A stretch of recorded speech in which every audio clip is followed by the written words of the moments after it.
Parti. Alors, on est toujours dans Shilin Tikkunim, seconde introduction, page 59. On a expliqué que la deuxième introduction, elle est divisée en deux parties.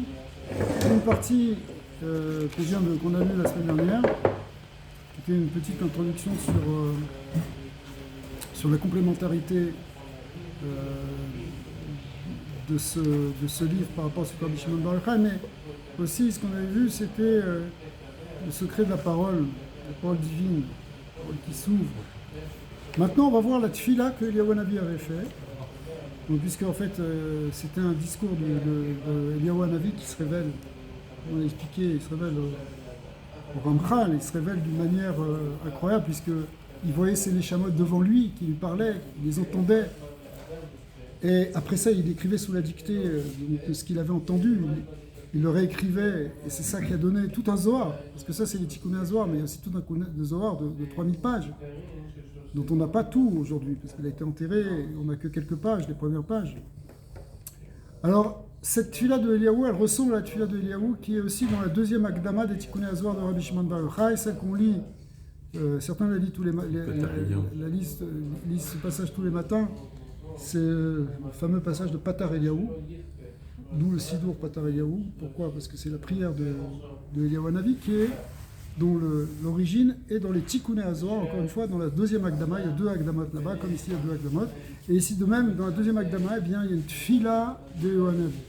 Patar betzlusa ve'amar. Le prophète Eliyahu a commencé à prier, et il a dit Ribon almin, maître des mondes, littéralement. Ant iyu pnima dechol pnimin. Tu es l'intériorité de toutes les intériorités. C'est-à-dire que Kadosh Baruch Hu, quand tu regardes la réalité physique, par exemple, en fait, tu as l'aspect extérieur que tu vois extérieurement. Par exemple, tu vois un être humain, tu vois son corps, tu vois le gouffre. Tu vois déjà même ses vêtements derrière le corps. Et à l'intérieur du corps, il y a des niveaux de la neshama, des faits, un niveau plus pnimi, il y a le rouar, un niveau encore plus pnimi, chaya. Bon, et là, ce sont des niveaux encore qu'on appelle makif, mais qui sont plus intérieurs, plus profonds. Mais à l'intérieur de tout, à l'intérieur de tous les mondes, à l'intérieur de toutes les sphirotes, ce qui est au cœur de tout ça, c'est le Ensof, c'est Hachem. On pourrait rentrer dans les détails sur ces termes. C'est pas tout à fait juste de dire Ensof comme ça, mais ici c'est Ant, Anteo, toi, Hachem. L'essence de Dieu, elle est à l'intérieur de tout. Elle est ce qu'il y a de plus profond dans tout. Au bara des kol barin. Mais en même temps, tu es à l'extérieur de tout. C'est-à-dire tu transcendes tout. À la fois, c'est toi qui es à l'intérieur de tout, et à la fois, tu es au-delà de tout. Tu n'es pas limité. Hachem, il n'est pas limité par le monde. Ce qu'on appelle ici le Memale Kol Almin, le Sovev Kol Almin. Hachem, il est à l'intérieur des mondes, en même temps, il est au-delà du monde. Il est immanent et il est transcendant. C'est ça, Bara de Kol Berain. Dantu Milgav ou Milbar, tu es à la fois à l'intérieur et à l'extérieur. Velet Atar Be'alma Bar Minach. Il n'y a point de lieu dans ce monde qui soit hors de toi, c'est-à-dire tout est en toi. Hachem, il est le tout, il inclut tout. Ant Kelala di Yehuda, tu es le principe de l'unité. Tu veux dire quelque chose ? C'est incroyable de vivre avec ça, de penser que tu vis dans Dieu maintenant. Ouais. En réalité, pour ça que tu dois faire attention à tout ce que tu dis et tout ce que tu fais. En fait, dans tout ce qu'on va dire là maintenant, dans tout ce qui est marqué dans le Zohar, ce sujet, comme Emale Kalvin, Sorev Kolamin, Kulo, Kelo, Chashiv, Kame, qui représente l'essence de Dieu, tout ça, il y a plusieurs niveaux. Ça peut être au niveau de la Havana, de la compréhension de l'idée. Ça peut être aussi au niveau de la Emouna. La Emouna, parce qu'il faut avoir la Emouna, qu'Hachem est dans tout. Pas simplement le savoir, mais il faut être mamie dans ça. Puis, il y a aussi un autre niveau qui est au niveau de la saga. Sentir. Le jour où quand tu fais Shema Israël, tu perçois que Hachem, il est à l'intérieur de tout, il est à l'extérieur de tout, et que son essence, elle transcende tout. Là, ça, c'est au niveau de la saga. Alors, au bar, at Mekshar Kuleu Sfiran Dilar Beyekudachat. Toi, tu attaches en fait toutes les sphirotes par ton unité. On parle de 10 sphirotes. C'est quoi les 10 sphirotes? Ce sont les forces divines par lesquelles Dieu crée le monde et dirige le monde. Mais à l'intérieur de ces sphirotes, il y a l'unité divine. Elles sont toutes unifiées. Il n'y a pas de séparation. Dans le monde des sphirotes, dans le monde de Hatzilut, il n'y a pas de piroud, il n'y a pas de séparation, tout Pas de est division. unifié. Les rods des sphirotes, les kélim des sphirotes, tout ça fait un avec le Ensof. Ubeu ant mina egalmin kirutar. Et avec elle, avec ces sphirotes, les Esser Sphiram, tu diriges tous les mondes selon ta volonté. Alors ici, dans le Zohar du Ramcha, l'insistance elle est sur la Hanaga, Comportement. plus que sur la Bria. La Hanaga, c'est le fait que Hachem dirige le monde. Parce que c'est ça la Géoula. La Géoula, c'est montrer pas simplement que Dieu était le créateur, c'est montrer que Dieu, il est vraiment le maître du monde, qu'il est le Adon. Anto menagel amin kirutar. Velet mila de nafka miora kla. Et il n'y a rien qui sort de sa voix, de la voix de ses sphirotes, c'est-à-dire de la voix d'Hachem à travers ses sphirotes. Et là, kulo beshiura shalim. Tout est dans une mesure parfaite. Akadosh Baruch Hu, avec ses sphirotes, avec ses midot, il a donné les mesures de chaque chose dans l'univers. Pas seulement dans l'univers physique, mais dans tous les mondes, évidemment.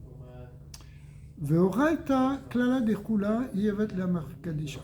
Alors, la semaine dernière, on avait vu comment la Torah est à l'intérieur de tout ce qu'il y a dans le monde. C'est la partie divine qui fait exister le monde. On a vu ça à travers le Shem Membet, je ne sais pas si vous vous rappelez, Shem Mav, qu'on retrouvait dans la Briata Olam, le Shem d'Anabekoar, mais on retrouve aussi le Mav de Hatzilut, celui qui représentait la Torah, qui était le Shem Yudkevavke. D'accord? Eh bien, en réalité, la Torah, on a vu que c'est ça le principe de tout ce qui va, de toute l'idée de l'univers, tel qu'il va être créé, tel qu'il va être dirigé, tout est dans la Torah, dans sa source divine. Et en réalité, cette Torah, elle a été donnée, les Hamar Kadishah, à ton peuple saint. Les Takna Aliedeon Tikkun Shalem, pour faire un Tikkun Shalem. C'est-à-dire que quand on étudie la Torah, ça c'est une grande chose qu'on a du mal à comprendre au départ. Mais que le limoud de la Torah, les livres de Torah qui ont été écrits, ils arrangent le monde. Ils font sortir le monde du Tov Vavohu, du chaos, vers un monde de Tikkun. Parce que les idées sont agencées, parce que l'écriture s'est mise en place. Et donc le nom de Dieu qui est derrière cette écriture trouve sa place dans l'univers pour fonctionner dans l'univers. Quand les Khamim te disent, on ne comprend pas ça, parce que nous on dit, bon ok, c'est très bien, mais c'est théorique cette histoire. On te dit, le monde repose sur l'étude de la Torah. C'est pour ça, on va te dire pourquoi il y a des gens qui ont été éparpillés dans tous les coins du monde, parce que comme ça, il y a toujours des gens qui sont en train d'étudier, parce que le monde ne peut pas vivre sans Torah. Mais qu'est-ce que ça veut dire?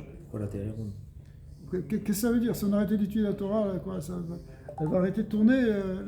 La Terre est ronde peut-être pour ça, mais est-ce que c'est vraiment fondamental qu'on étudie la Torah?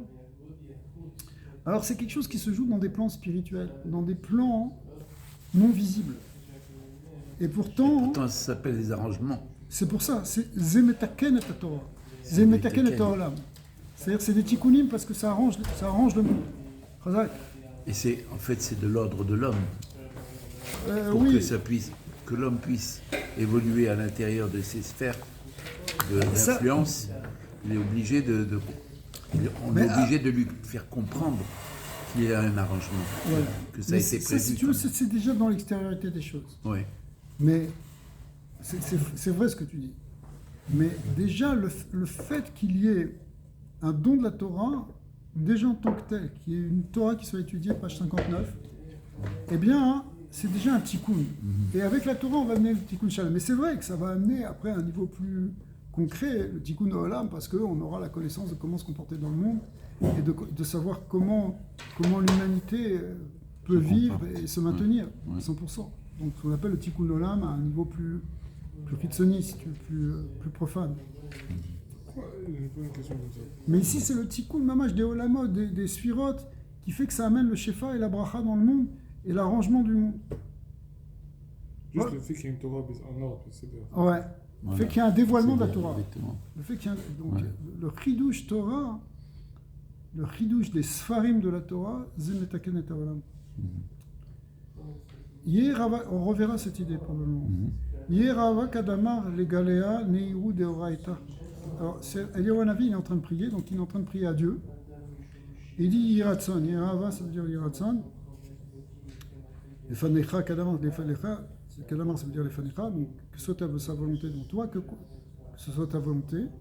Les Galéa Neiru deoraita, de dévoiler la lumière de la Torah. La Torah est appelée lumière, mais encore plus quand on parle ici des secrets de la Torah ou les razines deoraita, le raz, Gematria, or. Le secret de la Torah, c'est elle-même le or. Toute la Torah est appelée or, mais la pnimiut de la Torah, c'est une lumière beaucoup plus vive encore. Veitnaïr be'alma, pour qu'elle puisse briller dans le monde. Veitnaïru minar kol brian dilar, et qu'elle soit éclairée toutes tes créatures.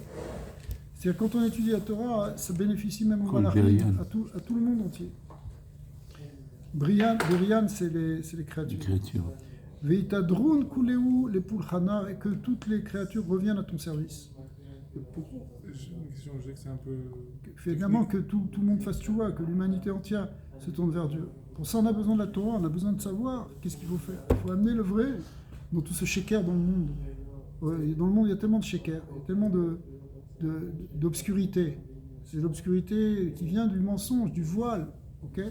Maintenant, quand tu amènes la lumière de la Pnimiut Torah, qui est celle qui vient éclairer les âmes les plus profondément enfoncées justement dans les ténèbres, eh bien, ça fait que les gens, ils tadrun kuleu les pulchanar, ils vont tous revenir à ton service, c'est-à-dire c'est la tchouva. Qu'est-ce qui fait faire tchouva? C'est quand tu es éclairé par quelque chose de vrai, et tu dis, waouh, c'est ça c'est ça maintenant je comprends, c'est ça que j'attendais. Mais pourquoi on parle d'études? Pourquoi on ne parle pas d'application, de révélation Alors honnêtement, on n'a pas mentionné le mot d'étude. Étudier, ça veut dire comprendre, d'abord. Ouais, non, mais avant même d'étudier, il y a déjà... c'est une prière pour que... Regarde, quand tu dévoile ta lumière, après ça va aller, le prochain.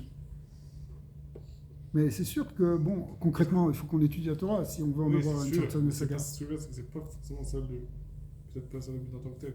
Tous les grands qu'on a eu dans l'armée Israël, c'est des gens qui ont été capables de comprendre le fond de ces secrets, si on peut dire, et après de les traduire dans la lecture de...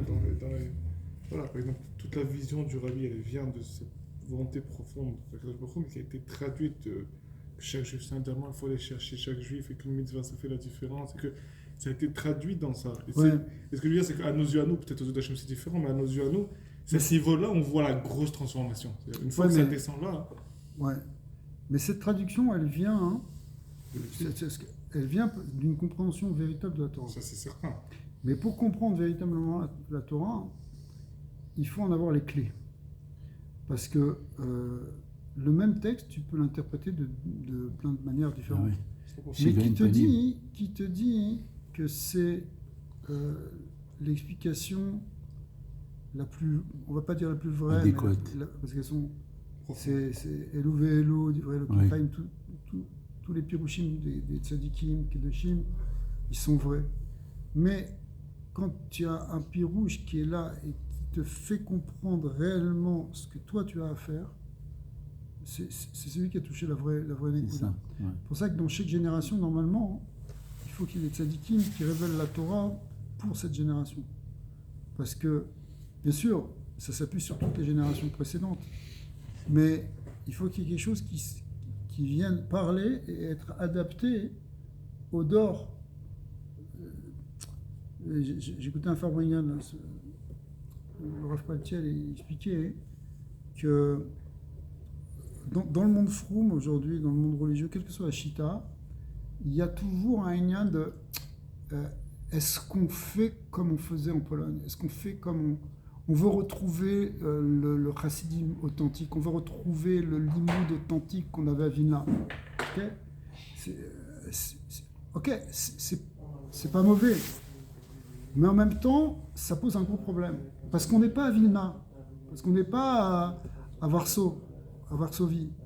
On n'est pas là-bas. Maintenant, on est à New York, on est à Montréal, on est à Tel Aviv, on est à Jérusalem, on est dans d'autres endroits.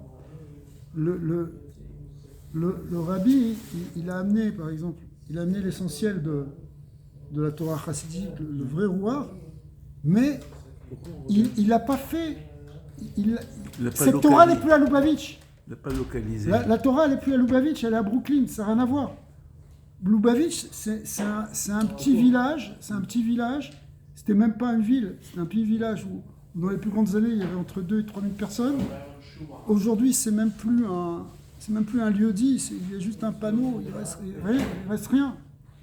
Par contre, de là-bas, où il y avait une telle lumière, une telle avodat Hashem extraordinaire de Gdusha et de Hitlahavut,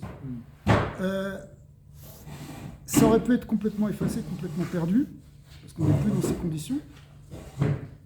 Et on ne peut pas retrouver ces conditions. Donc c'est pas la même avoda. Il faut qu'on soit clair, la avoda de Rabat il y a 100 ans, c'est pas du tout la même que celle d'aujourd'hui. Mais qui c'est qui a été capable de voir ce changement, de savoir qu'est-ce qu'il fallait faire comme avoda aujourd'hui, dans le monde d'aujourd'hui, tout en gardant exactement la même gdusha et la même pnimiut, mais dans la avoda d'aujourd'hui, ça c'est le rabbi. Le rabbi, il a adopté, c'est vrai aussi pour les autres chitotes dans une certaine mesure, mais le rabbi, c'est celui qui a été le plus révolutionnaire dans tout ça. C'est-à-dire tout de suite, il a compris qu'on a une avoda à faire maintenant à New York. C'est pas à Lubavitch, ça peut pas être la même. Tu peux pas faire la même avoda dans un tout petit village de Russie ou dans la plus grande ville du monde. Ça va être complètement différent comme manière de servir. Même si l'intériorité et la pnimiut, elle doit être véhiculée, la lumière de la Torah, elle doit être véhiculée de la même manière. Pas de la même manière, mais c'est la même lumière. La manière, elle va changer, justement. Donc, on ne va pas prier de la même manière, on va pas étudier de la même manière. Il y a des différences. Il ne faut pas avoir cette nostalgie de retrouver la tfila de Lubavitch, l'étude de Lubavitch. C'est pas vrai. Tu peux le faire pour t'inspirer, etc. Mais c'est pas ça le derer. Le derer, il est différent. Et ça veut dire, c'est... Pourquoi on disait ça? Parce qu'on disait que finalement, est-ce que c'est pas juste étudier pourquoi étudier, c'est ça? Pas juste étudier le sol, mais c'est quand même de le traduire dans ce qu'il veut. Donc, mais pour ça, il faut comprendre la profondeur de la Torah. Il faut comprendre qu'est-ce qu'Akadosh Baruch Hu il attend. C'est ça. Pour intégrer son étude. Mais bien sûr. On a besoin d'étudier la Gemara, on étudie la Gemara, et on apprend la Gemara, et il y a des gens toute la journée dans la Gemara. Mais en même temps, tu vis pas dans le Bavel d'il y a 1500 ans. Non, c'est impossible ça. Tu comprends? Ce que tu vas tirer, c'est le substrat, c'est la lumière, mais que tu dois faire entrer dans les kélim d'aujourd'hui. Tu comprends? Et tu peux pas vivre dans une bulle nostalgique. Tu peux pas non plus te détacher et dire bon ça c'est du passé, maintenant il faut qu'on fasse complètement quelque chose de Hadash. Ça c'est plus de la Torah. Il faut que ça te serve. Il faut arriver à amener cette lumière, à déverser d'un Kéli en Kéli, jusque dans le Kéli d'aujourd'hui. Ça c'est les tzadikim du Dor qui sont capables de faire ça, le Rabbi il avait vraiment cette vision. Alors, Ce que je veux dire c'est que après tout ça, c'est pas peut-être c'est comme ça, chez les plus petits, ça fait un petit changement, mais c'est pas simplement en étudiant, et ça j'inclus même les Sodot Torah, tu fais la vraie transformation. C'est quand vraiment de ça, tu es capable de te dire qu'est-ce que Hachem veut de moi aujourd'hui, et tu l'appliques, et c'est ça qu'après tu vois la révolution que ça fait. Quoi, il y a 6000 shluchim, 6500 shluchim. Mais c'est 6500 shluchim qui tiennent le judaïsme dans le monde entier. Ça veut dire des gens qui veulent aller n'importe quel coin du monde, ils veulent manger, c'est de la folie. C'est sur 5000, c'est quoi 5000? C'est très peu, je pense. Ils ont intégré leur étude, je pense. Oui, après il y a différents courants, on a besoin de tout le monde, bien sûr que si. Mais ce que je veux dire, c'est que ils véhiculent un vrai message, ils répondent à quelque chose qui crée une transformation. Ouais, c'est vrai. Ok, alors ou Be'ayin Tikkunin Elin, avec ces 70 arrangements qui vont être développés maintenant, puisqu'on est dans la Gdama, mais après va suivre 70 chapitres, 70 arrangements. Je pense que c'est pas la bonne question de se dire il faut faire comme ils étaient il y a 200 ans en Pologne. Mais oui. Tu sais ce que ça me rappelle? Parce que là, on vit dans une Géoula, donc la question c'est comment est-ce qu'Hachem il veut qu'on le serve Aujourd'hui, maintenant, au moment de la Géoula? c'est une autre avoda Moi, je complètement réfléchis, c'est différente. quoi? C'est comment ils servaient les Juifs d'Israël il y a 2000 ans au Beth Amikdash. Je pense que c'est ça la question qu'on ne soit capable de savoir. Mais exactement. Parce que, tu sais ce qu'il disait Napoléon Ouais, avec l'histoire de Tchabéav. Non, il disait, parce que il disait par rapport aux aspirations du peuple juif, il disait que les Juifs cherchent leur Jérusalem en France. Et tout en tant qu'individu, rien qu'en tant que peuple. C'est un peu ça cette question. C'est un peu, on peut tourner, je peux dire, moi je veux faire le judaïsme comme au Maroc, comme en 1492, tu vois. On ne peut pas revenir dans le passé. Il faut regarder ce que Hachem attend de nous maintenant. Exact. Comme les gens quand ils paniquaient quand il y avait des Sinon on va événements. tourner en rond. Les gens quand ils paniquaient à certains événements, ils allaient voir le rabbi, ils disaient Rabbi, qu'est-ce qui va arriver? On a dit qu'est-ce qui va arriver? On sait ce qui va arriver, c'est Mashiach qui va arriver. Il dit, c'est pas ça la question, on a dit la question qu'on doit se poser, c'est qu'est-ce qu'on peut faire? pour que ça arrive? Il a dit, c'est la question que tu te poses, c'est pas qu'est-ce qui va C'est quoi la arriver. question? Parce que c'est nous aussi. Comment est-ce qu'on. Non, ça veut dire, regarde. Moi je suis d'accord avec toi. Et tu vas voir un bracelet, il va te dire il faut servir comme il y a regarde. 200 ans à Ouman, hein, il va te dire comme Chabad, hein, il va te dire. Non, mais justement. Alors, ce qui expliquait ce Shliach, Paltiel, c'est que c'est une erreur, en fait. C'est une vraie erreur. Si j'essaie de le dire dans un autre langage, on est des héritiers d'une richesse incroyable qui s'est développée pendant des centaines d'années, d'un vécu de Torah, d'une connaissance, d'une recherche, de gens qui ont donné leur vie pour la Torah, qui ont donné leur vie même physiquement, concrètement. On a une grande richesse. Hein. Ouais. Rami nous disent, on est des nains sur les épaules de géants. Mais ton héritage, faut que tu l'adaptes. Faut que tu l'adaptes. Imagine si je te dis par exemple, je sais pas, t'hérites d'un truc où ils fabriquaient du vin dans ce château, etc. Oui, ok, mais qui a dit que tu vas pas mettre maintenant des ordinateurs pour gérer ton stock? Tu vas pas rester comme à l'époque.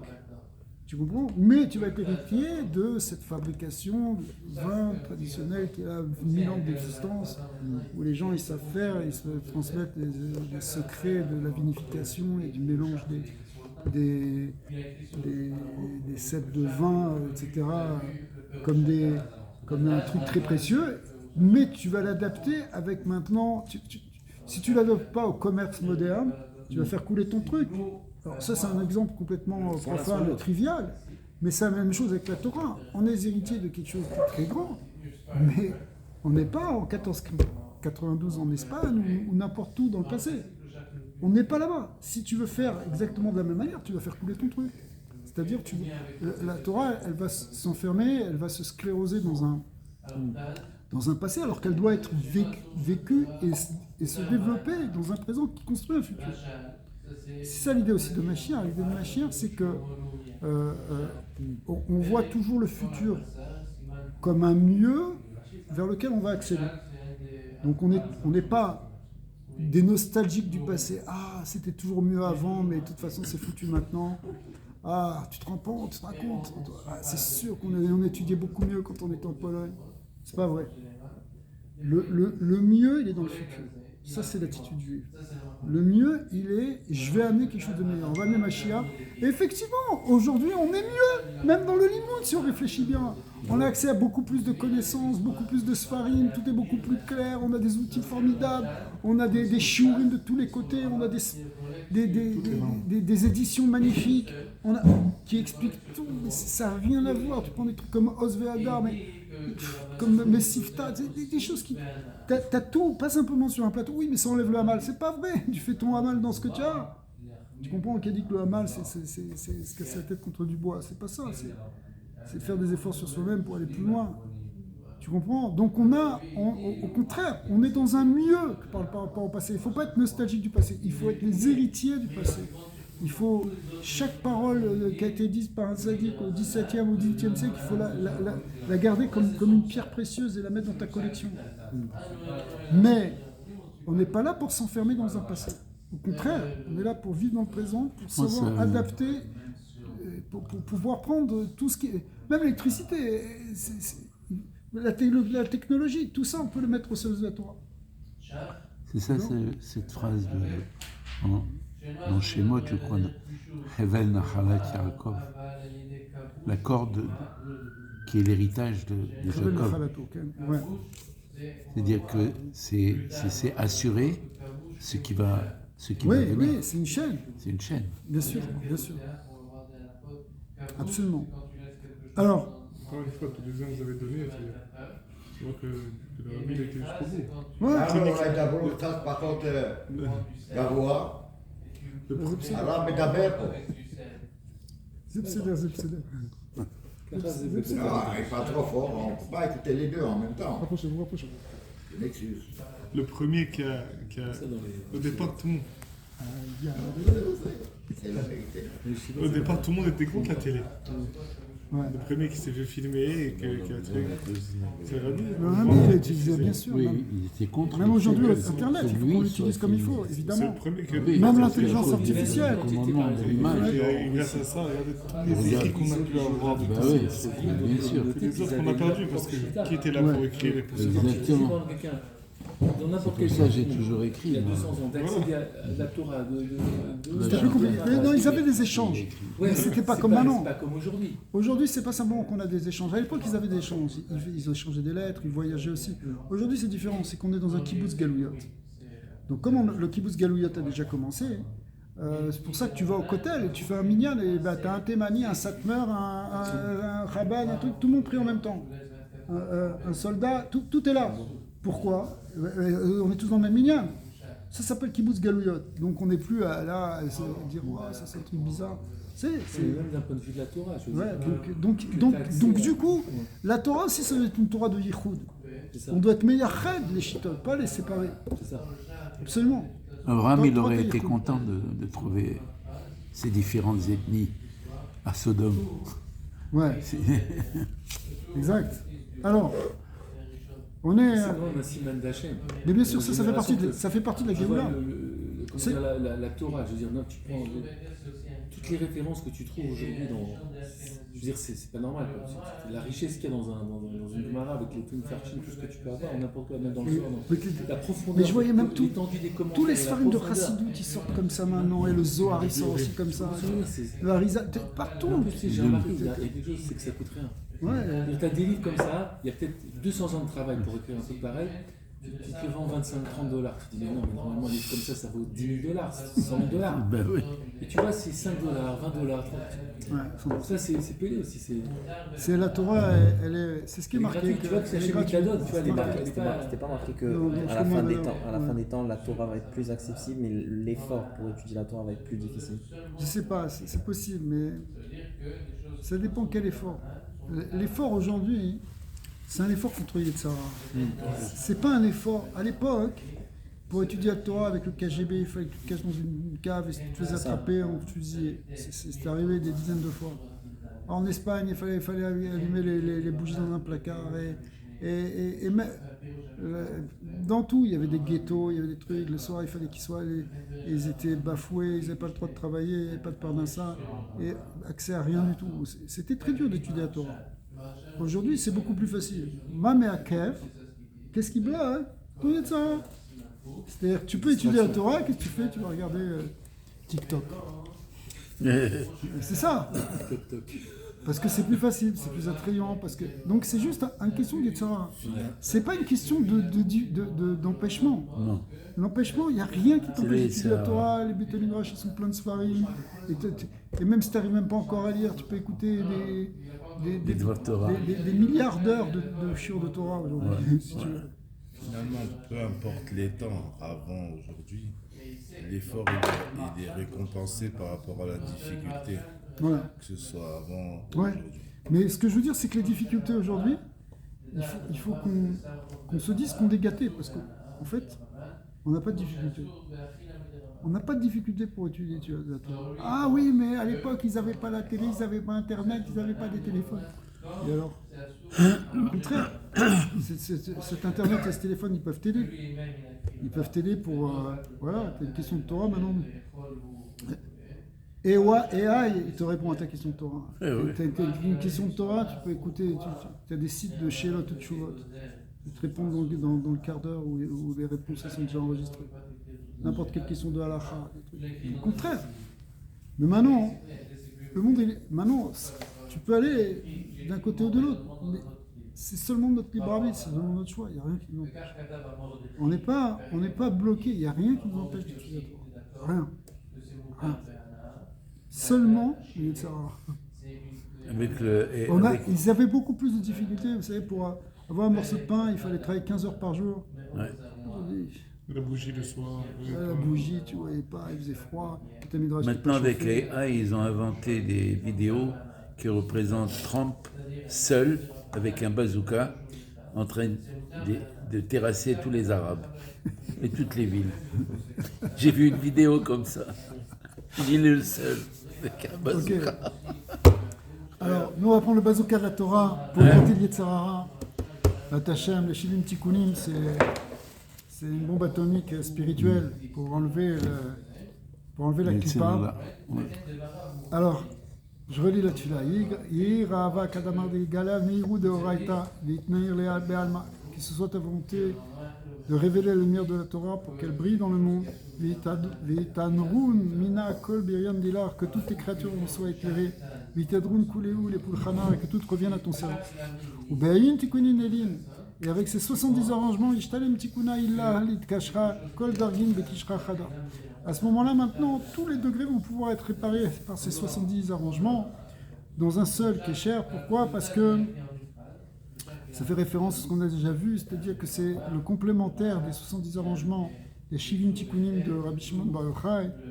Ici, ça vient compléter. On a vu, ça allait du haut vers le bas, ça va du bas vers le haut. C'est un Tikkun Shalem, on réexpliquera ça un peu plus tard. Pourquoi ? Parce que ici, ça veut dire c'est la Shrina. On voit, pardon.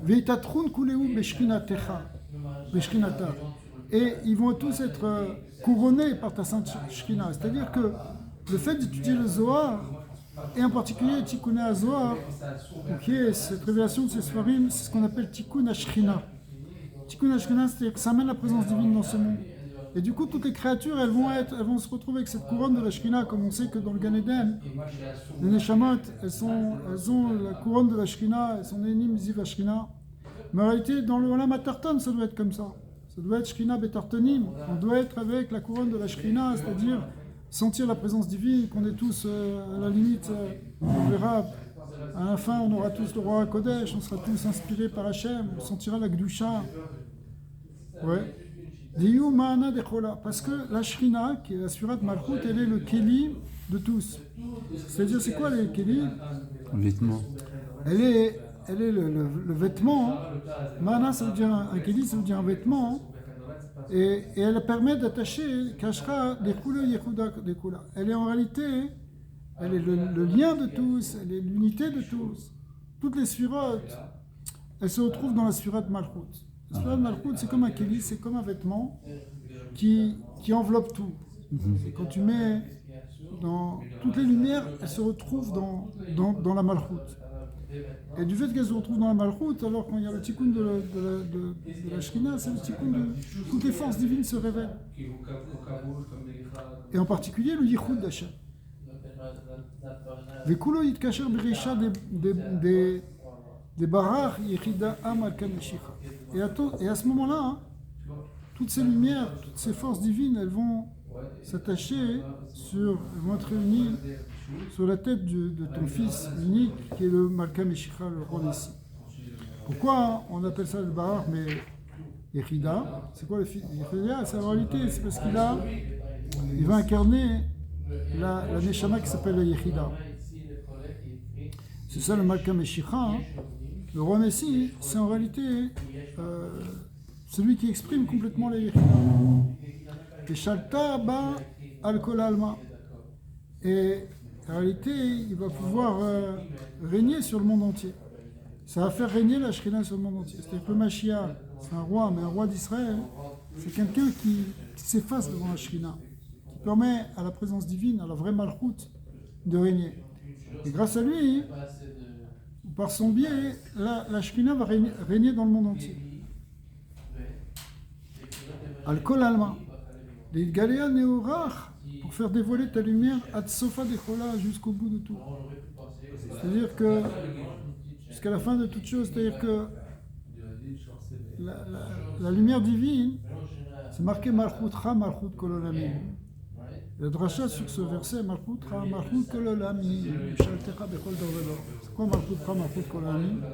C'est que la Malchut d'Hachem, elle doit se révéler dans tous les niveaux, même dans les niveaux de l'autre côté. En réalité, même les forces du mal. Les forces du mal, c'est quoi? Ce sont des forces qui viennent s'opposer à Dieu. C'est la définition du mal. C'est ce qui voile Hachem et ce qui s'oppose à Dieu. Maintenant, la Géoula, elle vient lorsque Akadosh Baruch Hu, il montre qu'il est le Meller sur tous les degrés, sur tous les plans, qu'ils n'ont aucun pouvoir. Comme par exemple, l'époque de Purim, Aman Amalek, il a pensé qu'il pouvait détruire le peuple d'Israël, et s'opposer à ça. Ouais. Et s'opposer à Dieu. Et Akadosh Baruch Hu lui a montré dans l'histoire de la Megillat Esther que c'est lui qui dirige, que sa malchoute, elle va et qu'elle dirige même ce qui se passe dans le palais d'Achashverosh. Tout est. Quand on relit bien la Megillah, on voit après, à la fin, que tout ce qui s'est passé depuis le début, pourquoi Achashverosh s'est saoulé, il a demandé à Vashti de venir se présenter dans une tenue indécente et qu'elle a refusé, et que du coup il l'a tué, etc., etc. Tout ce qui s'est passé, après qu'il y avait un complot contre lui. En réalité, tout ça, c'était pour mettre en place un puzzle, une partie d'échecs, pour faire tomber Aman à la fin. D'accord ? Donc il a monté Aman, il a fait tomber Aman. C'est Akadosh Baruch Hu qui était derrière tout ça. Tout ce qui s'est passé, le complot qui était contre le roi, et qu'à ce moment-là, Mordechai il a attendu, et qu'ils ont écrit dans le livre, que grâce à ça, cette nuit-là, il s'est réveillé, il n'arrivait pas à dormir, et qu'on lui a dit ça, il a voulu récompenser Mordechai, à ce moment-là, Aman est rentré. Toute l'histoire, on peut relire toute la Megillah, on s'aperçoit qu'en réalité, c'est Hachem, le Meller, Malchut-Ra, Malchut Kol Olamim, même dans la Malchut Arisha, c'est-à-dire le royaume du mal, Hachem, il est là-bas, il fait ce qu'il veut. Et ça, même si son nom n'est pas mentionné dans la Megillah. En réalité, exactement. Même s'il est caché dedans. C'est ce qu'on voit d'ailleurs aussi dans le Purim d'aujourd'hui, avec les Perses d'aujourd'hui, qui sont les ayatollahs de Téhéran. On voit qu'en fait, ils ne contrôlent pas, que c'est Hachem qui les a pris, les a retournés, il a fait tomber le Hezbollah, il a fait tout ça à travers les Bnei Israël, qui mènent des guerres messianiques, en fait, si on réfléchit bien. Oui. Les guerres qu'on vit actuellement, même si ce n'est pas encore officiellement des guerres de Mashiach, elles s'inscrivent dans la dimension messianique de faire tomber l'axe du mal. Et faire tomber l'axe, c'est pas simplement que là on fait un petit combat parce qu'il faut faire taire quelques terroristes. On voit bien qu'on est pris dans une bras de fer avec toutes les forces du mal du monde entier. Pas simplement en Iran, en Irak, en Syrie, au Liban, sur tous les fronts. Qui haïra le plus? Mais même à l'ONU, même dans la Cour de pénal internationale, tout ça, c'est des forces du mal qui veulent nous faire tomber. Ouais. Qui veulent nous mettre à terre. Okay ? Et donc on est pris dans cette guerre-là. Et cette guerre-là, c'est la guerre d'Hachem. La guerre d'Amalek, c'est une milchemet Hachem. D'or. C'est une guerre. Dans chaque génération, il y a Dieu qui fait la guerre contre Amalek. Mais il utilise ici le Malka Meshicha, le roi Messie, qui va être porteur de la Shrina pour amener la Shrina sur terre. C'est-à-dire qu'il y a des hommes en même temps. Akadosh Baruch Hu, il va montrer sa malchoute, mais au travers du clan d'Israël. Il faut qu'il nous montre que c'est lui le roi, mais il faut que nous, on fasse ces combats. Pour ça ici que tout ça, la malchoute divine qui inclut toutes les lumières, qui est le Mahana Dekola, principe, le Kéli de toutes ces lumières, il vient et se pose sur la tête du Mashiach pour que la Shrina elle puisse résider dans le monde entier.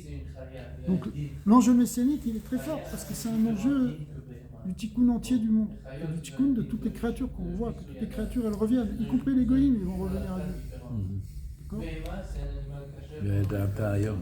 D'accord ? Donc, qu'est-ce qui se passe ? C'est Mashiach qui fait ça. Et Shaltaba al-Kol Alma, pour que la Shrina puisse être cholée, c'est avoir le pouvoir sur le monde entier. ou les gala neorar ad sofa dekula, et amener ta lumière jusqu'au bout de tout, c'est-à-dire même dans les endroits les plus obscurs, il va falloir qu'on reconnaisse Akadosh Baruch Hu. Même dans les pays les plus réticents, les plus opposés à la Gdusha, eh bien ça va se révéler.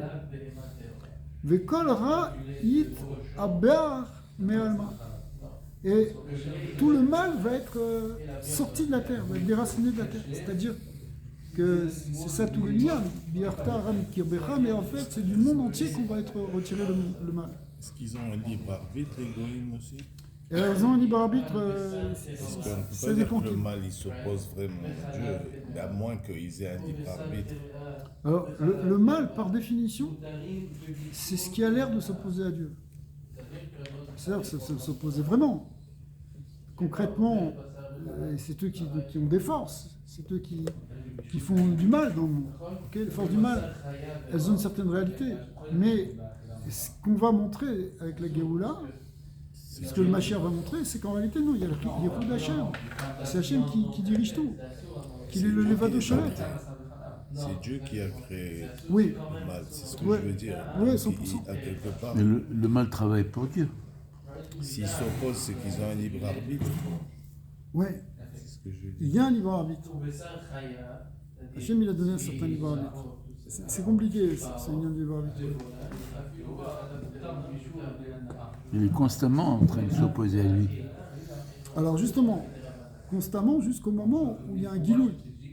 C'est ça, pour ça cette fila que fait Eliyahu ici, c'est une fila pour la Géoula. Ok. Alors après il continue, il dit comme ça, hein. Vekol ra'idbar mi'alma, ve'itadar kulo l'ishta beda, kama, et que tous reviennent à se soumettre à toi. Ve'istalek yikarar alkol citrin de alma, et que ta gloire, elle s'élève dans tous les coins du monde.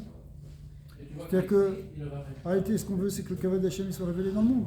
Il soit révélé partout dans le monde. Il n'y a pas des endroits où on dit bon, il n'y a pas de Kavod Hashem. Hein? Il n'y a pas. Même dans le Bronx, il faut qu'il y ait le Kavod Hashem. Même à Abu Dhabi. Hein? Même à Abu Dhabi. Même à Abu Dhabi, même partout. Kama deitmar yir Kavod Hashem leolam ismar Hashem b'ma'asav. Donc on veut que la gloire de Dieu soit pour le monde entier, qu'Hachem il se réjouisse de tout ce qu'il a fait, c'est-à-dire de ses créatures. Adachar Raza de Yehuda. Jusqu'ici c'était le secret de l'unité. Ça veut dire quoi ici? Ça veut dire c'était de manière globale, sans rentrer dans les détails.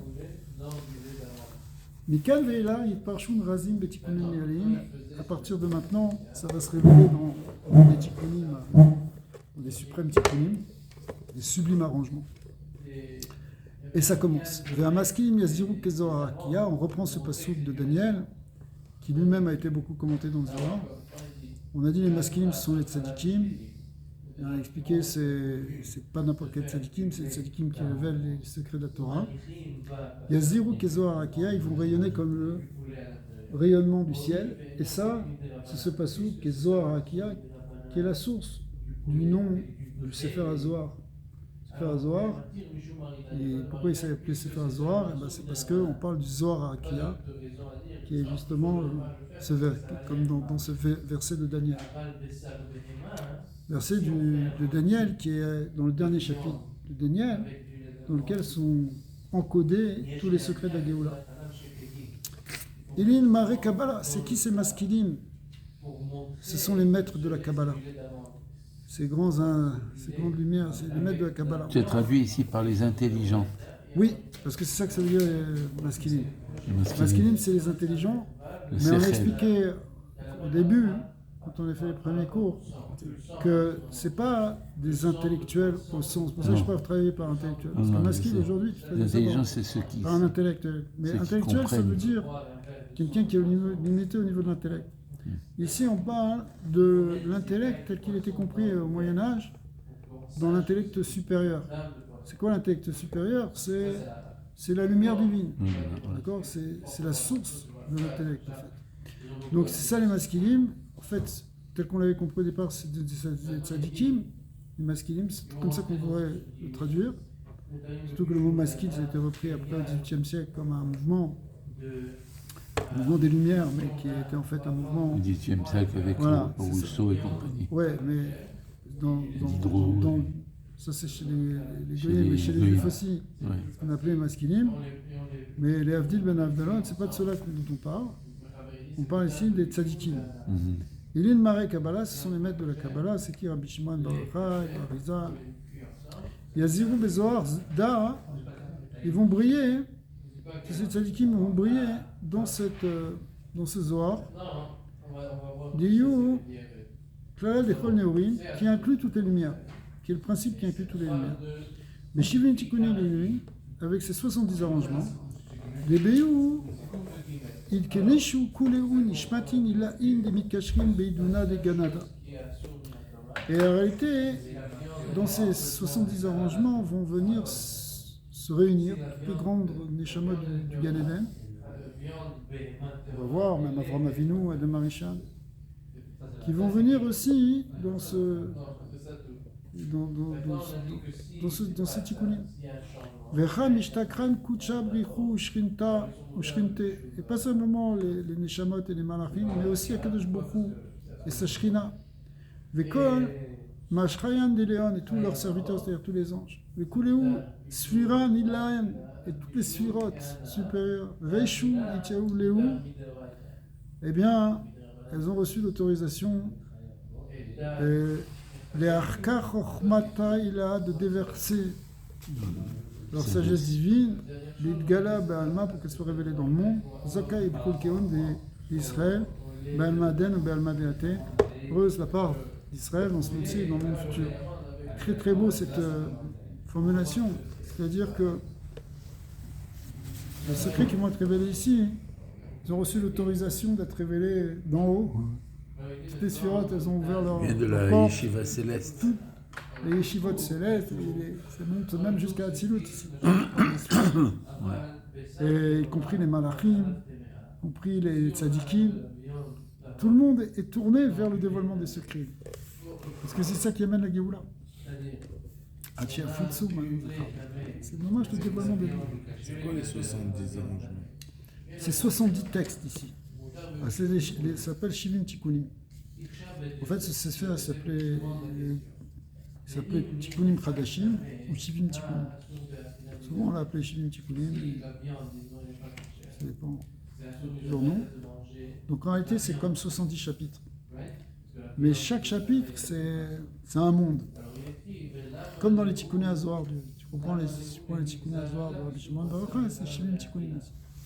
70 Est-ce que dans le Tikkuné Azohar de Rabbi Shimon Bar Yochai, il y a aussi 70 arrangements? Oui. C'est ça, hein? Oui. C'est pour ça que ça correspond. Voilà. Les 70 tikkunim et ceux-ci 70 tikkunim. Quoi, le nombre 70? Il est lié à plein de choses. 70, c'est le sod. Sod, c'est qui m'intéresse 70, comme le yaïn. Le yaïn aussi. Le vin. Le vin, ouais. Oui, Yahin aussi, c'est la même valeur numérique. Cette fois, Ouais, c'est ça. Mais on parle aussi de contemplation à la fin, au moment de Mashiach. Ouais, C'est-à-dire, est-ce que ça veut dire qu'à ce moment-là, il n'y aura plus de Torah? Il n'y aura que de la contemplation On va répondre à ta question un peu plus tard, parce que Oui. dans le deuxième paragraphe, on va arriver à un Inyan qui s'appelle Tachazem, qui est lié avec la contemplation. Et l'histoire de parcours et dans tout ça, ça met où? intéressant parce qu'on va passer bientôt aux arrangements nouveaux. Et c'est ça, c'est ce qu'on appelle les Tikkunim Chadashim. C'est le nom du Sefer. Non, Alors c'est les Tikkunim Chadashim, ils sont Chadashim par rapport aux Tikkunim de Rabbi Shimon Bar Yochai. C'est ça. Voilà. Même si dans les Tikkunim Zohar, il y a les Tikkunim Zohar et il y a les Tikkunim Zohar Chadash. Mais les Tikkunim Zohar Chadash, c'est encore les Tikkunim de Rabbi Shimon. Oui. Ici, les Tikkunim Chadashim, c'est ceux qui ont été dévoilés par le Ramchal beaucoup plus tard. Et ce qu'on va appeler le Zohar Tinyana, Zohar Tinyana, c'est ce qui vient avec les Shimon. le second Zohar. Voilà. Ça, c'est les Tikkunim Zohar. du Zohar Hadash. Rabbi Mordechai Shriki avait dit qu'il n'avait subsisté qu'une seule page de tout le... Ouais, on a retrouvé quelques-unes maintenant. Ah oui? Une quinzaine de pages. On a retrouvé des copies d'une quinzaine de pages, mais ça faisait 3000 pages. On n'a pas tout. Et quand on dit quelques-unes encore, ça veut dire qu'il y en a combien? 3000. Il y a Non, 3000 il y en a pages, 3000, mais on en mais- a retrouvé une quinzaine. 15, c'est ça que je veux dire. Ouais. C'est beaucoup. Mais ça donne espoir qu'on va Ah tout ouais. retrouver. On a retrouvé les premières pages, on va retrouver la suite.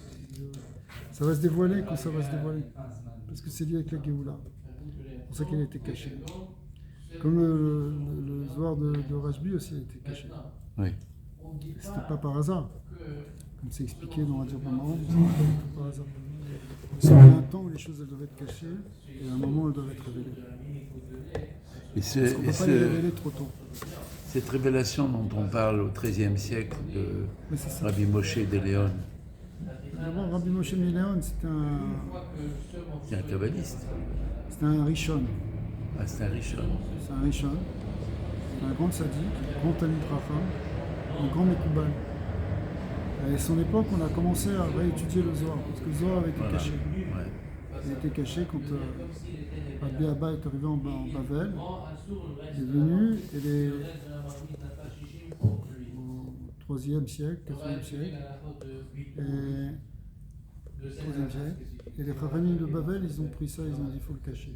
Ils ont dit le temps il n'est pas prêt pour ça. Donc, ils ont caché, ils ont enfoui, ils ont gardé ce secret, ils ont écrit du Zohar.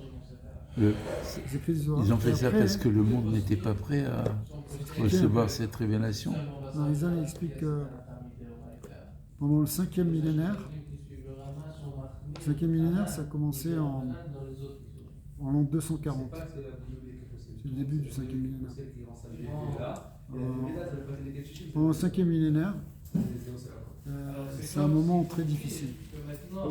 C'était de l'an 240 à l'an 1240. Alors encore combien 1240, c'est duré 1000 ans. Il correspond, le 5e millénaire correspond à la 5e sphira à partir de Chesed, qui est la sphira de Hod. Hod, la, Et ouais, la ouais. singularité. Et Hod, c'est une sphira qui est sur le côté gauche de l'arbre séphirotique et qui est en bas en même temps. Ah. Elle est en dessous de la Gvora. Donc, c'est elle qui est la plus difficile, le Hod. C'est pour ça que les lettres de Hod, elles s'écrivent Dava. Dava. Dava. Et Dava, ça veut dire galoute. Ça veut dire rebuter, rejeter. Le Hod, pendant le 5e millénaire, le galoute, il est tellement fort qu'en quelque sorte, la Géoula, bien que théoriquement elle peut venir tout le temps, et c'est pas le bon moment.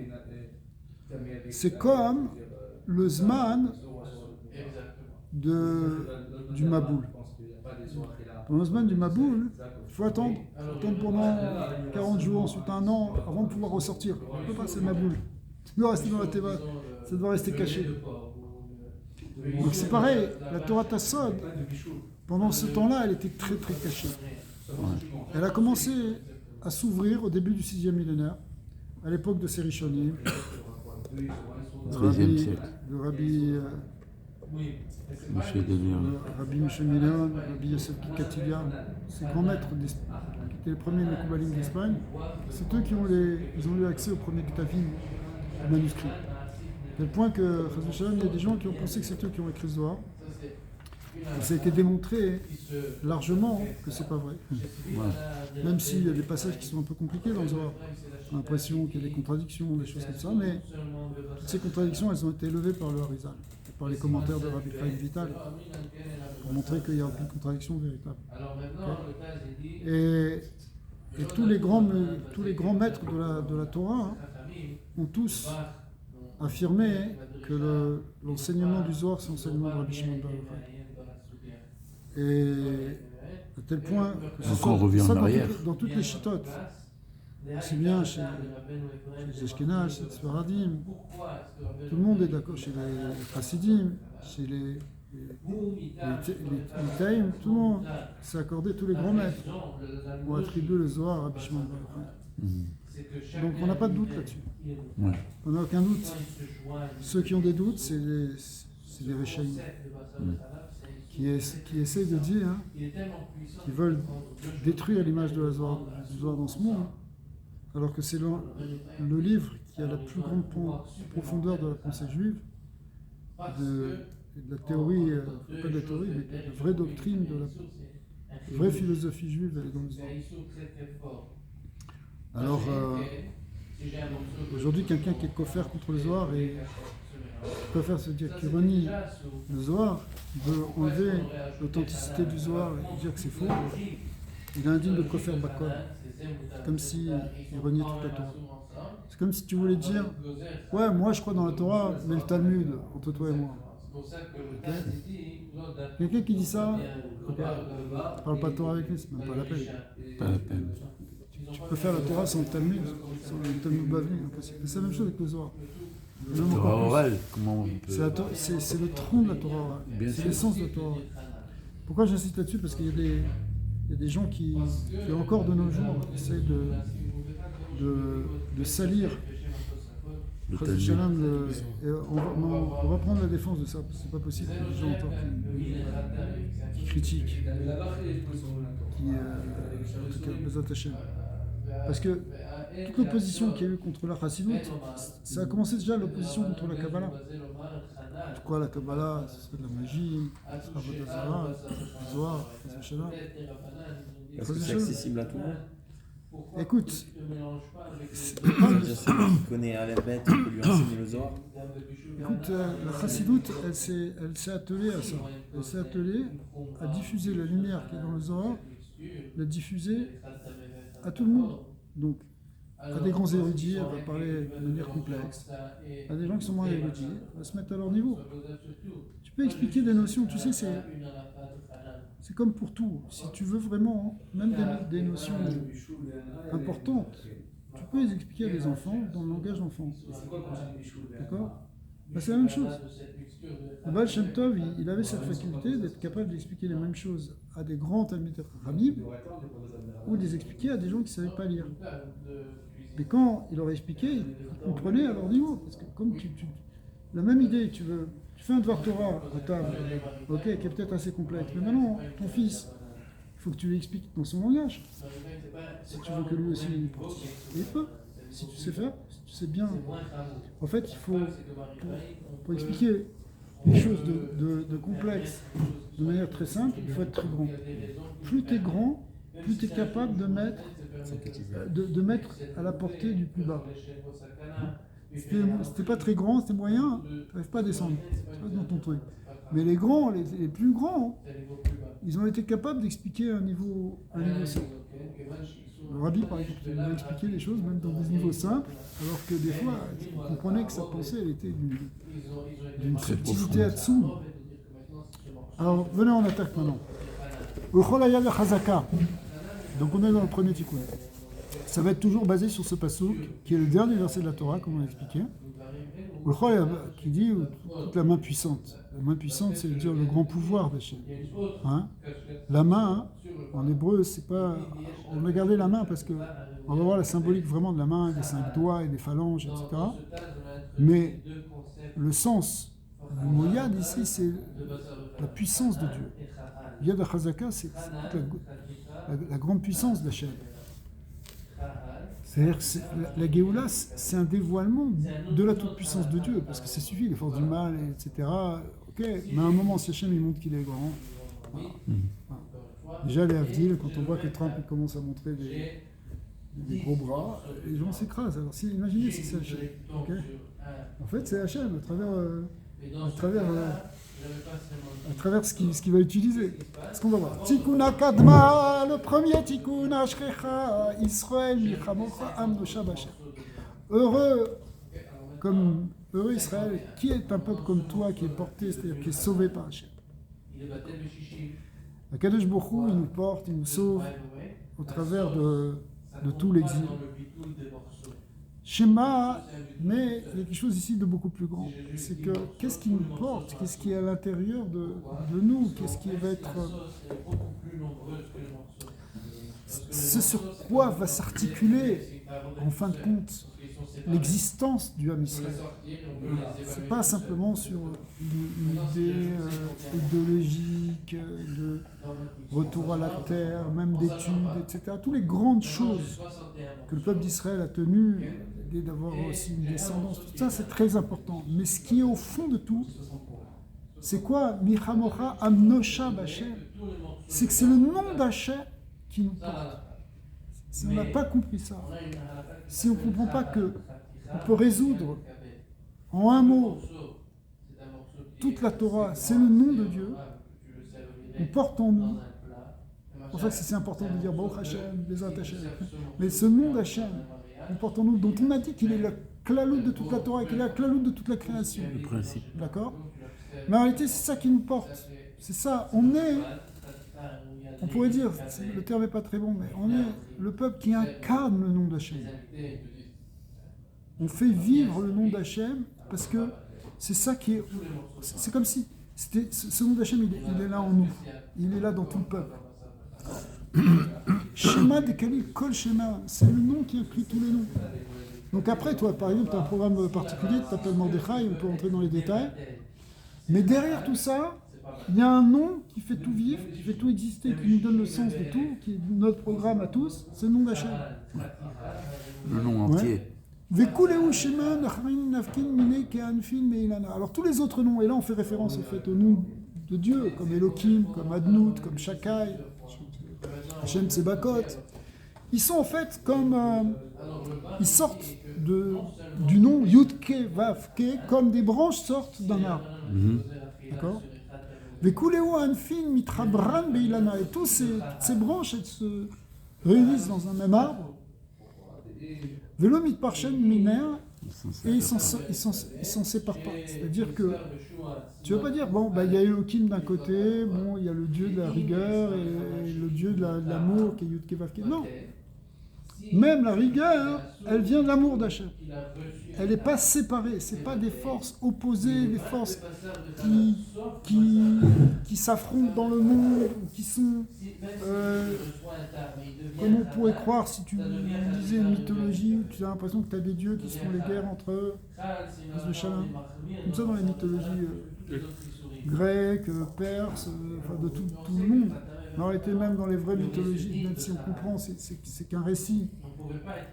Mais la vérité, c'est qu'il n'y a qu'un seul Dieu, et il s'appelle Yudke Vavke, c'est celui qui est l'existence, qui est la source de toute existence, c'est ça que veut dire le Hashem Yudke Vavke, et il est la source de tous les autres noms, et tous se rattachent. C'est-à-dire toutes les forces divines qui viennent de nous, quand on parle d'autres, c'est le fait que Dieu est un juge du monde, etc. Eh bien, tout ça, c'est pas séparé du Shem Yudke Vavke. Le Mitparchen Minam, Minen Matin Kuleu Chayla, et toutes les forces divines prennent leur source dans le Shem Yudke Vavke. C'est-à-dire que tout ce qui va arriver dans l'univers, c'est une manière du Shem Yudke Vavke de se révéler. Même s'il se révèle à travers plusieurs forces, à travers plusieurs surotes, à travers plusieurs schémotes. Tout de plus. Ouais. Amnosha B'Hashem, qu'est-ce que ça veut dire? Un peuple qui est sauvé par Dieu. C'est traduit par porté par Dieu. C'est ce qu'on peut faire. Dasheba Shelim, c'est ce qu'on appelle le nom entier. Alors, le nom entier, c'est le nom de Yudke Vavke. Mais aussi, là ça peut être écrit dans un autre, mais c'est aussi le nom Yudke Vavke et Elohim, qui peuvent aussi s'appeler le Shem Shalem, c'est-à-dire à la fois le nom Yudke Vavke et à la fois la manière dont il se manifeste. Et les Shalem à ce moment-là. Les Shar Zimnin, Itparku Israël, mais et Chad, Shema Kadisha. Alors, en réalité, mais pourquoi on a gardé ici Yudke Vavke? Parce qu'ici c'est le sens de ce tikkun. C'est que la Géoula, ce qu'il va expliquer maintenant, c'est que la Géoula qu'on a connue dans les temps précédents, c'était pas une Géoula complète. On met de côté la Géoula de Mitzrayim, qui était la naissance du clan Israël. Mais après ça, on est parti dans 4 exils. Il y a l'exil de Babel, de Perse, de Grèce, de Rome. Mais on a subi des Géoulotes. On est sorti de Babel, on est sorti de Perse, on a reconstruit le deuxième Beth Amikdash. Ok, c'était une Géoula, mais elle est une Géoula qui n'était pas Shalem. Pourquoi? Parce qu'elle venait d'un dévoilement d'une lettre du Shem Yud Kei Vav Kei. Mais la Géoula Shlema, elle vient du Shem Shalim, du nom entier. Quand le Shem Yud Kei Vav Kei se dévoile dans toute sa splendeur, pas simplement une lettre qui nous délivre, parce qu'il y a une force divine qui nous a délivrés, mais quand ça rejoint cette idée de la Malchoute qui inclut tout ici. D'accord? Quand ça se dévoile entièrement, c'est la Géoula Shlema. Le Shem Yud Kei Vav Kei, il doit être entier. Alors dans d'autres endroits, les Tikkun HaZohar, c'est marqué le chant simple, double, triple et quadruple. Ouais. Shir Pashut, Kafoul, Meshulash ou Meruba. Parce que c'est plusieurs manières de chanter, mais ça représente là-bas. Hein. Le chant simple, c'est quand il y a le dévoilement juste d'une lettre de Dieu. Le chant double, c'est quand il y a 2 lettres. Le chant triple, c'est quand il y a 3 lettres. Et le chant quadruple, c'est quand il y a les 4 lettres du tétragramme, qui veut dire 4. 4 lettres. Le tétragramme, ça veut dire 4 lettres. D'accord? Donc, quand il y a le dévoilement complet des 4 lettres du Shem Yud Kei Vav Kei, c'est une Géoula Shlema dans les 4 mondes, jusque dans le 4e monde d'en bas, qui est le Olam HaAsiyah. Et c'est ça qu'on veut. On veut que la Géoula, elle soit complète. Pas partielle. Il y a un dévoilement partiel, c'est bien. Mais après ça, encore, il y a une galoute, parce qu'il va falloir ramener encore un petit coup sur un autre. Et là, dans le 4e, c'est vrai que c'est la 4e lettre qui va se révéler, mais quand c'est la 4e lettre qui va se révéler, qu'on a déjà connu les 3 premières, donc tout le Shem Yud Kei Vav Kei va être révélé. Et donc, puisque le Shem Yud Kei Vav Kei, il est le principe de tout, de toutes les forces divines, finalement, c'est la Shlemut. Alors le Am Israël, on est porté par ça, c'est-à-dire qu'en fait, c'est pour ça qu'on porte la Géoula, parce qu'on porte le nom d'Hachem, et lorsqu'on se révèle le nom de Yud Kei Vav Kei, c'est le peuple d'Israël en même temps qui se révèle, c'est la même chose. La Géoula d'Israël, c'est la Géoula d'Akadosh Baruch Hu. Tout à l'heure, on a parlé de Milchama, ça peut être une Milchama d'Israël, mais ça peut être une Milchama d'Hachem contre Amalek aussi. Mais c'est la même chose, la Géoula, c'est la Géoula de la Shrina, en même temps que c'est la Géoula du Shem du peuple d'Israël, donc c'est la Géoula, un dévoilement du Shem Yud Kei Vav Kei, c'est une Géoula pour Hachem. Ouais. C'est qui dit des chars, Zimni, Parkin Israël, mais Otra des Shma Kadisha. La Géoula, elle est venue. Itparku, ça veut dire la Géoula. Hein, ça veut dire être sauvé, ça veut dire être libéré. La Pourkana, hein, c'est la Géoula en arabe. Donc c'est venu d'une lettre du Shem Kadosh, du Shem Yud Kei Vav Kei. Aval les Imna Deate Kuleu dit Advan Te Pourkana. Mais Kuleu Advan, avec toutes les lettres, il va y avoir la Géoula. Pour Kana Shenim Bechol Shlimu, une perfection totale, de délivrance parfaite avec une perfection totale. La Pourkana, c'est la Géoula. Yakum Pourkan Min Shemaya, que se lève la Géoula, hein, que se dresse la Géoula du ciel, par le ciel. Est-ce que ça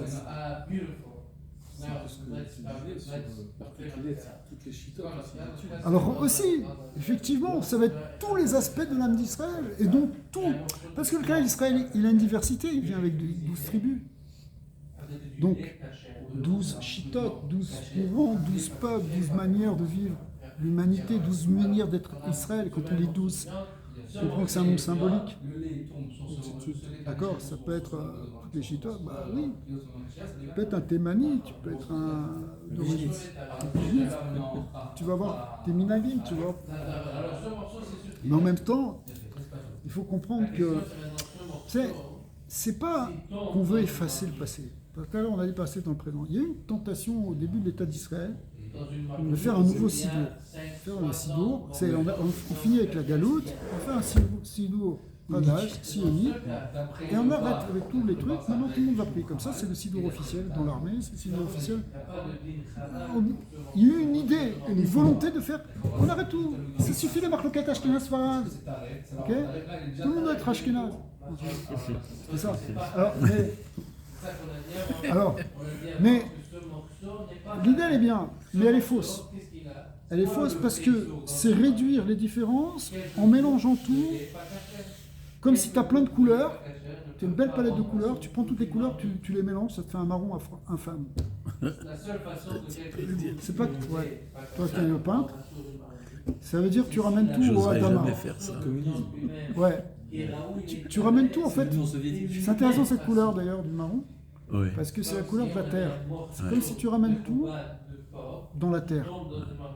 Dans la base, c'est comme après le déluge, il n'y avait plus que de la terre. Mais c'est pas comme ça. Faut pas réduire les couleurs. Faut prendre toutes les couleurs et les assembler dans un bouquet. Faire une harmonie.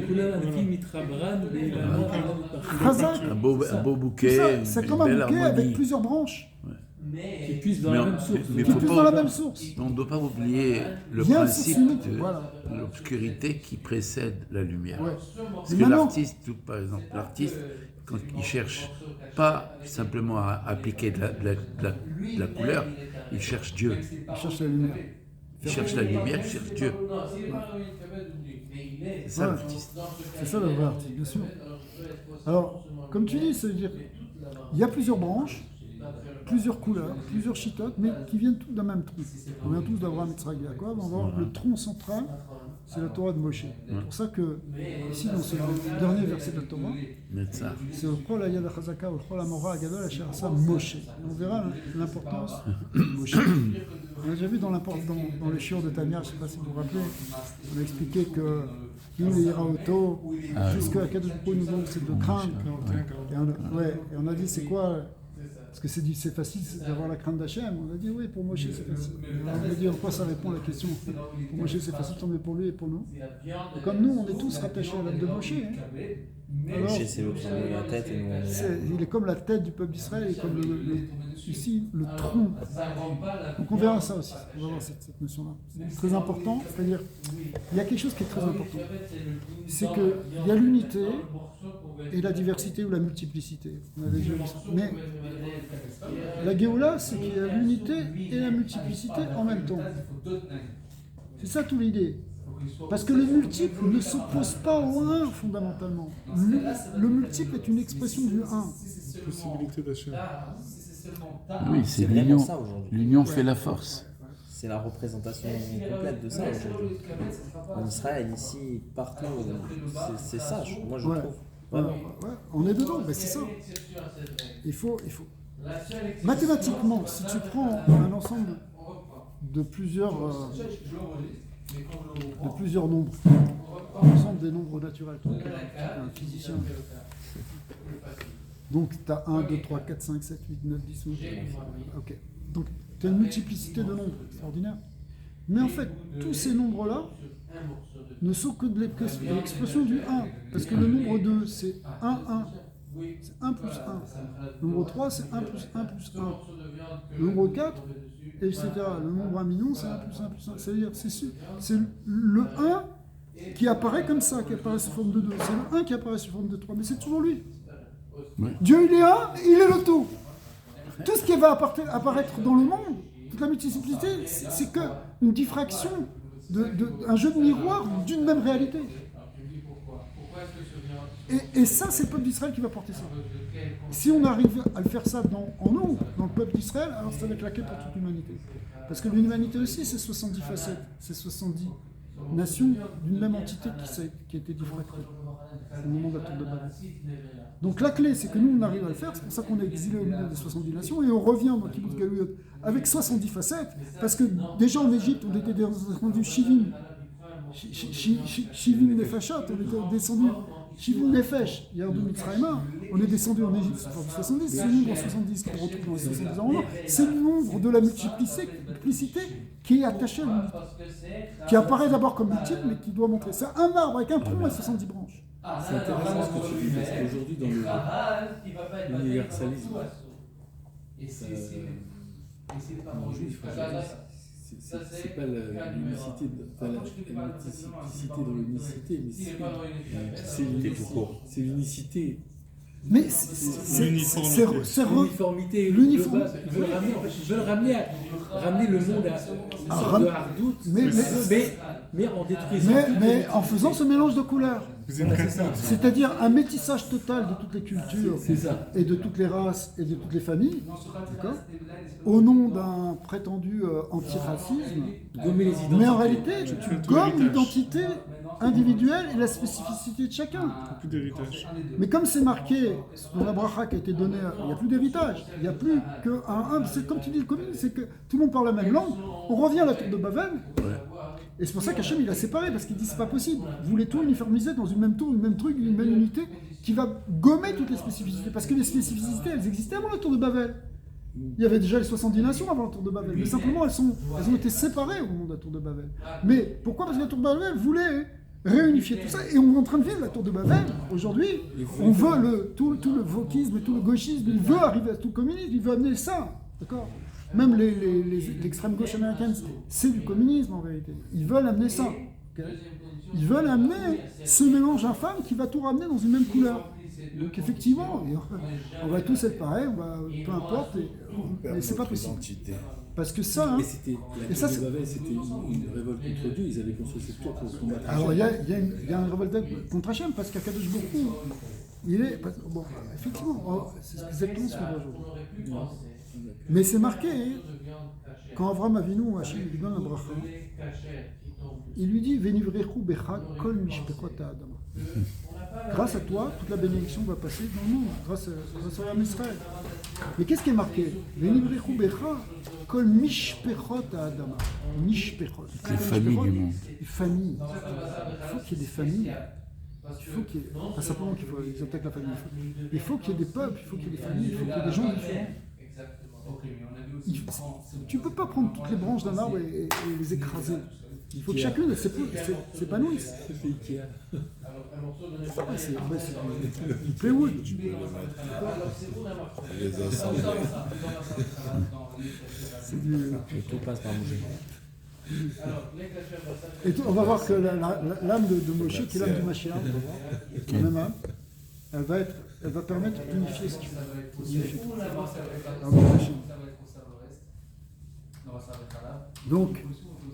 Donc la dernière pour Cana, la dernière Géoula, elle va venir avec la Arba, Baruch Adonai l'Olam, Amen. Amen, amen.